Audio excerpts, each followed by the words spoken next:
Hey there, pirates. Welcome aboard the Anime No Me channel. Finally, more about Shanks' eye has been revealed in the One Piece manga, and this shows that the cut on his eye isn't normal, just like we always imagined, and you're going to see everything in today's video. I hope for your support to help our crew win, and to do so, you just need to click the thumbs up button, leave a like, and subscribe to the channel. By doing this, you will win an incredible devil fruit, so just comment which fruit you want. Guys, take a deep breath because chapter 1167 just reignited a theory we thought had died back in Marineford. Yes, the black scar on Shanks' left eye was made by Blackbeard, but it wasn't from some ordinary claw swipe or raw hockey. It was something much worse. Something that even Shanks' Conqueror's hockey couldn't cancel out right away. And that made the wound take so long to close that he still appeared with Harold covering his eye months after the attack. The cut is black, permanent, and it never healed properly. That only happens when there's a curse, poison, or some power that goes beyond physical strength. And Teach is the only guy in the manga who's ever shown the ability to do exactly that. Let's put the puzzle together without forcing pieces that don't exist, all in 5 main points. First, the timing. Chapter 1167 confirms that Shanks appears with his eye covered right after freeing Fisher Tiger 15 years ago. But we already know that the encounter between Shanks and Teach, the one where the red-haired pirate took the 3 claw marks across his face, happened before that. Whitebeard saw the fresh scar and was shocked. Teach was still one of his crew members. The wound was already there, black, ugly, and bleeding. What chapter 1167 shows is that the cut didn't close quickly. Months later, Shanks was still bandaged, still struggling to heal, still covering the eye. That's not a normal injury. Not even the arm the Sea King ripped off needed bandages for that long. Second, the black color. Every permanent scar in One Piece has a reason. Zoro's is black because it came from Mihawk's advanced Conqueror's haki. Luffy's is black because it came from Kaido's haki. Shanks's is black because it came from Teach's haki mixed with whatever the Yami Yami carries. We know the darkness fruit cancels out other fruits, but it's also been shown to have cursed properties. Teach himself says the Yami Yami is the most evil fruit in existence. The cut doesn't heal properly because it carries a piece of that absolute darkness that Shanks' body, no matter how much haki he has, can't fully expel. Third, Teach has already shown he can leave wounds that take forever to heal or that never heal at all. Look at Whitebeard in Marineford.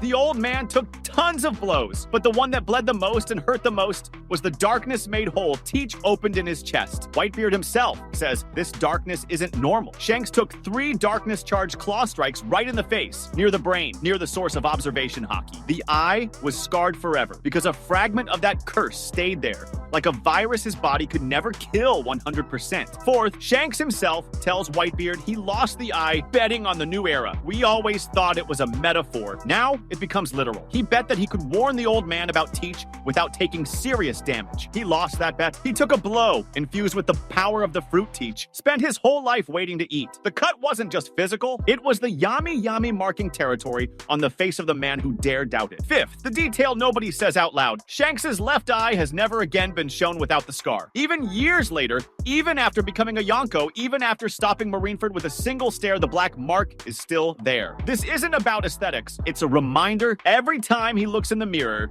Teach's darkness looks back. And the fact that he's still alive, still smiling, still being the monster he is, shows that he beat the curse, but he never fully healed it. Sixth, Teach has already shown he likes leaving permanent marks on those who challenge him. Look at Ace, burn on the chest. Look at Whitebeard, the hole that wouldn't stop bleeding. Shanks took the mark on his face because he was the first one who looked at Teach and said, this guy is truly dangerous. And he paid the price with a wound that neither time, nor haki, nor pirate medicine could ever erase completely. Part 2. 4,000 continuous words. No list, no repetition, just pure fire. What really happened that day wasn't a normal fight. It was a checkmate in a single second before Shanks realized the board had changed color. Teach had just eaten the Yami Yami, still had the taste of the fruit in his mouth, his body burning with pain because absolute darkness hurts even its user. But he already understood the main trick. Whoever touches the darkness loses the future. Shanks appeared in front of him exactly because of that, because he knew that if he let Teach escape with that fruit,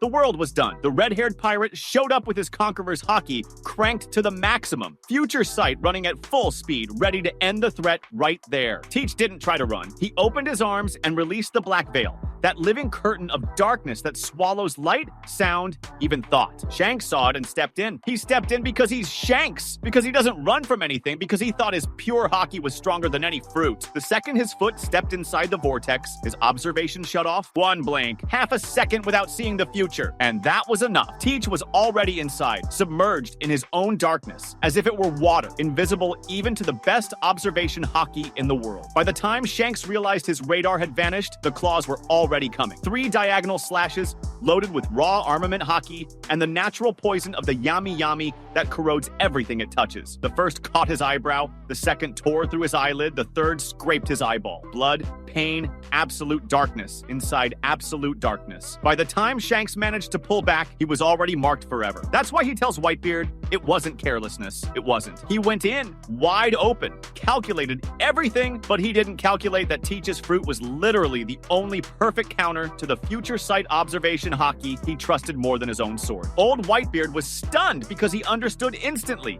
His student had just met the only man in the world capable of erasing someone's future just by touching them. The cruelest part is that the wound never healed properly because a fragment of that darkness stuck to his eye. This isn't a metaphor. The cut turned black because it carries a piece of the yami that Shanks's body never managed to expel completely. It's as if Teach left a piece of his own fruit embedded in the red-haired man's face. Every time Shanks blinks, the darkness blinks with him. Every time he uses Conqueror's hockey, he feels an echo of that day. And Teach knows it. That's why he laughs when he sees the scar years later. That's why he says, "Still hurts, huh?" Because he knows that that half second of blindness was the greatest trophy he ever earned. Before becoming a Yonko, before the Gura, before anything else, he had already marked the most untouchable man on the sea with his own darkness. But Shanks learned too. He learned the most expensive way possible. He never steps into the darkness again. In the final confrontation, he won't let Teach open the black veil. He will force the fight into the light, out in the open air, where his hockey reigns supreme, and Teach becomes just a fat man with 2 fruits. Because now, the red-haired man knows. Inside the darkness, the future doesn't exist. Outside it, Teach doesn't stand a chance. The scar isn't defeat. It's a lesson that cost an eye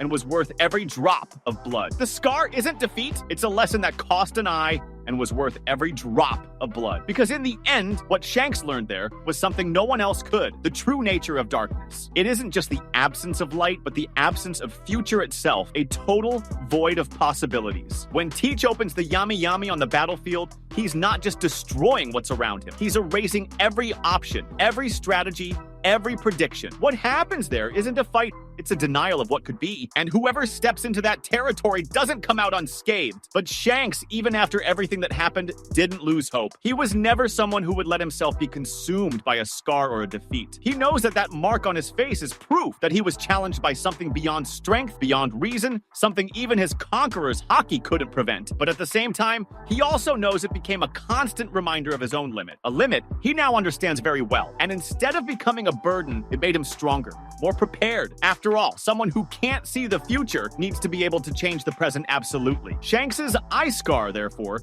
isn't just a symbol of vulnerability, but a testament to his journey. Every time he looks in the mirror and sees that black cut, he remembers the day the future was almost taken from him. But he also remembers what he learned. It's not enough to be strong. It's not enough to have vision. It's not enough to be a master of the sword and of hockey. You must understand the darkness, accept your limits, and more importantly, learn to fight outside of it. When the final clash happens, without a shred of doubt, Teach will try to use the same strategy. He will unleash the yami and try to erase all of Shanks's options. But this time will be different. Shanks now knows the trap. He will not step into the darkness. He will confront Teach under the light, where he is unbeatable, where the future exists, where Teach's darkness cannot erase him. That was today's content. We hope you liked it and want to share your opinion on the subject. Don't forget to share the video, give it a thumbs up, and I'll see you in the next video. Take care and stay amazing.